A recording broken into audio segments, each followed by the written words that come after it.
Osaühingu Bella Home asutas disainer Tatjana Kivimäe novembris 2023. Bella Home pakub laia valikut sisekujundus- ja sisustuslahendusi.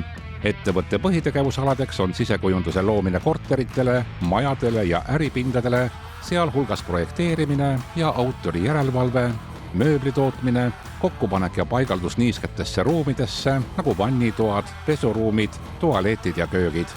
Kunstkivist toodete valmistamine, tööpinnad, aknalauad ja dekoratiivsed elemendid, samuti kvartsist ja graniidist tooted. Tänu disainer Tatjana Kivimäe uuenduslikule lähenemisele ja varasemale ehituskogemusele on Bella Home osaühingu teenused ainulaadsed. Iga projekt ei paranda mitte ainult interjööri ja klientide elukvaliteeti, vaid pakub ka turvatunnet. Ettevõte on projekteerimisel lähtunud eesmärgist tagada mugav ja läbimõeldud juurdepääs kommunikatsioonidele. Esimese tegutsemisaasta jooksul on ettevõte edukalt projekteerinud ja teostanud üle 20 projekti.